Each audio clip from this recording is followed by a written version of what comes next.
Thank you for your time. Where are you from? I'm from India. India. Yeah. So are you visiting? I'm visiting. I'm here basically for about 14 days, like about 5 days in Tokyo, then 4 days in Kyoto, 4 days in Osaka. So far, how long have you been here? This is my 5th day, I think. 5th day. Yeah. Okay. And we did a day trip to Mount Fuji, Hakone, Lake Ashi.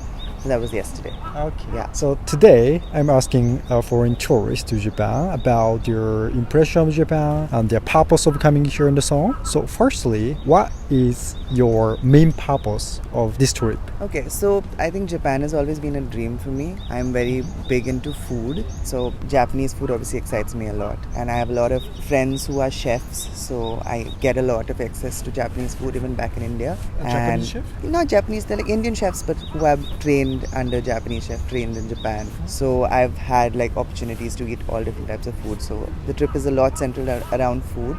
But other than that, I would say Japan's just such a beautiful place. You hear so much about it, and once you get here, it just meets all your expectations. Like it's just perfect in every way that you would imagine it to be. Okay. Yeah. For example, what did you expect before coming here? I think it's just like when you think of Japan, you think of organization, you think of everything in place, you think of everything systematic, and you actually see that. There's a system in place everywhere. So I think, it just makes things very easy for anyone. There's Wi-Fi almost everywhere. Everything's made easy for people here, I think. So it's pretty much what I imagined it and more, I would say. Yeah. Were there some surprising thing here in Japan? Like you were shocked about? I wouldn't say shocked because I'd already read about it as Japanese culture, but I think in India, we're a very loud population. People are, I mean, there's so many people, and when you have a population that's so large, you're always competing to be heard. So I think that's where the loudness comes from. But Japan, like even Tokyo being such a populated city, like if you get into a train, everyone's so quiet and doing their own thing and just very respectful towards each other. I think that was shocking, but shocking in a good way, surprisingly shocking. Yeah. So if the level of loudness in India is 10, how much in Tokyo? Tokyo's probably -1. -1. Okay. Yeah. You're really silent. Really silent. Yeah. Okay. You mentioned about food. Did you try some Japanese food? Yes, I've done ramen. I'm going to go to a restaurant now in Shibuya. I think it's called Ichiran Ramen. It's quite popular. Yes, so heading there. We even tried sushi yesterday at the Tokyo station, which was a revelation in itself. Like the Tokyo station in itself is like a mall and like a street of food and everything in that one place. That's also another very impressive thing, I think, where everything is available at a station, which is so fantastic. Then we also went to this place called Hakushu Teppanyaki in Shibuya. It's a family-run restaurant that does Wagyu beef, which was insanely good. I can't even describe how good that was. So we've done soba noodles. Still a lot more to try. I'd like to do okonomiyaki. Yeah. So far, which one was your favorite? Wagyu beef. Wagyu beef. Oh my god. Okay. So good. But sushi, I thought that sushi station was a standing sushi bar in the Tokyo station. And it was just it was the cutest thing. You ordered on a little screen and they gave you options of standard rice, small rice, wasabi, without wasabi. It was very cute, very inexpensive, I thought, not too expensive. And you still could eat quite a lot of different options. It was quite nice. I thought it was nice. Lastly, what do you want to say to people who want to visit Japan, who are considering to come to Japan? I think, I'll be honest, Japan is not cheap country, so save up if you need to come and visit Japan, but definitely do it. It's a once in a lifetime experience. I think it's fantastic. The people are so nice, everything's so convenient. I love it, and I would think that more and more people should visit Japan for sure. So it was very nice to talk with you. Thank you so much. Thank you so much. Thank you for your time. Where are you from? Denmark.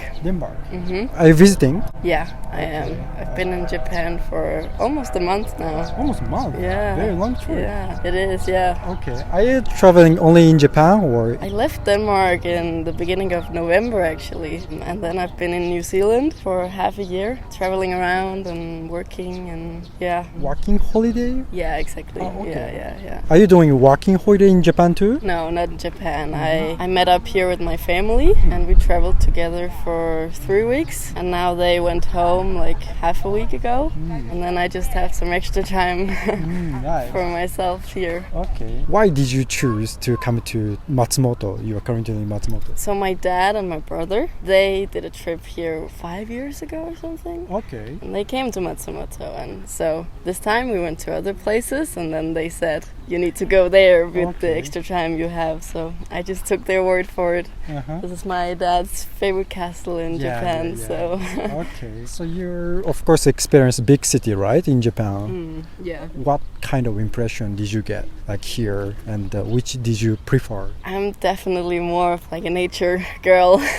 I grew up in the forest, so I prefer smaller towns like Matsumoto. This really reminds me of Norway actually in some way. It's like, tucked in with the mountains, and I like Tokyo. I've been there a while now. I think it's just, you need some nature. It's too far to nature in my opinion, but it's still so cool, like the vibe of a big city. You were traveling like very different country, New Zealand, Japan. Compared to your own country, what kind of differences did you notice in Japan, in New Zealand? I think maybe like the respectful thing. It's obviously biggest in Japan, you know, like I think a culture shock for me was probably when like a waitress got her order wrong in a restaurant, and she got down on her knees and like took a bow and was very apologetic for it. And in Denmark it's like you apologize, but it's not that big of a deal, you know. And in New Zealand maybe they don't even apologize, so it's like so I feel awkward that the waitress feels like she needs to apologize, you know. So it's like it's kind of a contrast. Some people mentioned that Japanese people apologize too much. Do you think so? I don't know. I think it's definitely different than what I'm used to, but I think it's nice in some ways as well. Like the whole like respect for people you don't know, especially. It's like I think it's with a lot of things, you know, healthy in some ways, unhealthy in others. But you mentioned that coming to New Zealand, Japan, you felt very difference, culture shock. But when you go around Scandinavia and other countries, do you feel like difference, or you feel mostly same? When I try to like explain Scandinavia and like our relationship in Scandinavia, I always explain it as like a sibling relationship, in the way that it's like we're all different. We pick on each other and like make fun of each other inside Scandinavia. But when like someone else, like another country, like comments about like, for example, makes fun of Sweden or something, then we defend each other.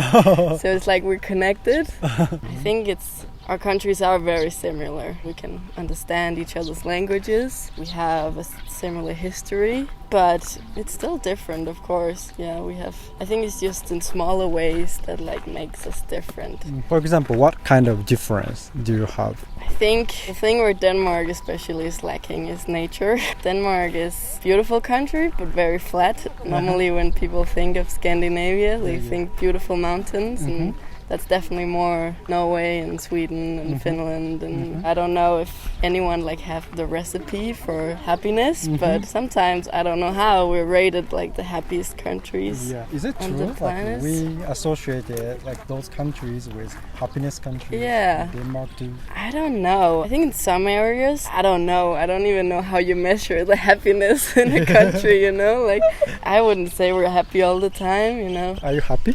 I would say lately, when I'm traveling, I'm happy. Not to get away from my happy country, but... When it comes to happiness rating, like Japan sometimes considered unhappy country. So what is your image of Japan in terms of happiness? The things I've heard is as well like unhappy and like very maybe like isolated. That's what I've heard. And I think the things maybe where I've seen that confirms it here, like I was a little shocked when I saw so many people just like falling asleep on the train and in the subway, just exhausted after a long day. And I was like, I couldn't do that. I need some time off to relax. And You can see that kind of people in your country? Not in the same way, no. People don't fall asleep in public. Not that much anyway. But I don't know. I think it's, there's good and there's bad. You have incredible work ethics and you accomplish a lot of things. But maybe in terms of happiness, it's a compromise. I don't know. While you were staying in Japan, what did you like about Japan, Japanese culture? I think it's cool that you hang on to your history so well and you maintain so many cultural heritage, this everywhere you go you maintain the old time and very be sure to keep it safe and protect it, and it's everywhere in your culture, the way people act, the way you dress, the way you eat, everything is you protect your past, and maybe other countries forget that at some point. So lastly, when you go back to your country, living in Japan, if you can bring anything from Japan, literally anything, even if it's impossible actually to take, mentality, heritage and so on, what do you want to bring back? That's a good question. And maybe just kind of like I said, the care for things and your culture, because we've forgotten in Denmark, even just again in Scandinavia how we're different. In Norway, for example, they still have their national way of dressing that we don't even have that in Denmark. Really? No, we don't. I think we have a national dress up, but it's not something that people do. It's not something you can buy, or it's not a part of our culture anymore. So I think maybe that mindset, keeping an eye on your heritage and being proud of it as well, and telling people about it. We mostly have a few museums with some old Viking ships. I feel we could care more about our history in some ways. Okay. It was very nice to talk with you. Thank you so much. Thank you so much. Thank you for your time. Where are you from? I'm from Poland. How long have you been here? 3 weeks. What was the main reason to take this trip? It's a long story, but shortly I started to travel around Asia. It was natural that one of the steps needs to be in Japan. I've been in Thailand and Vietnam before, in Korea. I work remotely online, so I can travel. So far, you experienced a lot of Asian countries. What impression did you get? In each country, starting from Japan? It's really clean here. Clean. I don't know, everything is kind of complicated but simple. I don't know, I have good weather here, so I'm happy. What is it like in your country's weather? Right now it's around 20 degrees, maybe less, maybe 15, and it rains a lot. In entire year, there are many rainy days? Yeah, there are, and there's not that much sun, especially in winter. So you feel here a lot of sun? Yeah, yeah, but it's the perfect weather. There is light, there is sun, but it's not hurting you, so it's perfect. Okay. So in other Asian country, what kind of impression did you get? In Thailand, that everything is sabai. Sorry? Sabai. It's sabai?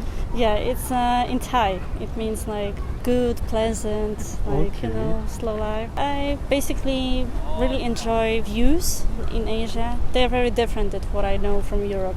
And it's much safer here. I feel much more safe. In Asia and Japan especially. So you are usually traveling and working all the year? I started last year, and it's an experiment in my office. Okay. My boss agreed for me to travel and work. I'm hoping that he will still let me continue that way of working. Okay, so not only you, but also other colleagues also work remotely around the world? No, not around the world, but around Poland, yes. Around Poland. But you can choose anywhere around the world, basically. Yes. Okay, that's very interesting. Is it common in your country or just your company? I think that my company is more elastic because it's not that big and we kind of trust each other, so it's easier. But after COVID, it's people learn that actually you don't have to go to office to do your job. So it's getting more and more common. Do you find it good to work remotely? It is fine? Yeah, I really enjoy that, that after work or between I can just go out and see something totally new that I haven't seen before, eat a lot of good food. Was it convenient to work here? Wi-Fi or in some place? Yeah, Wi-Fi is the worst. It's jumpy, but fortunately, I Here, can manage to do that. in Japan. Yeah. Compared to other countries, it's still worse. It's worse. That's surprising part for me. Okay, I expected something like more stable, like Yes. good Wi-Fi, but no. Maybe it's just accommodations that I chose. Like that. In which country did you think remote working was easier? It's hard to choose, It's always something. Sometimes it's like environment is not that comfortable, but it's good Wi-Fi. Otherwise, there's a lot of stuff to do around, but it's a little bit too loud. Here, the Wi-Fi is like, but at least I have a good place to work. So, hard to choose. Okay, I see. It's not home where you can create your own office, but I can manage. Okay. It was very nice to talk with you. Thank you so much. Thank you too. ご視聴ありがとうございました。いかがだったでしょうか。動画のご感想やテーマのご要望などコメント欄で教えていただけますと幸いです。たくさんのコメントをお待ちしております。チャンネル登録の際は通知ボタンもお忘れなく。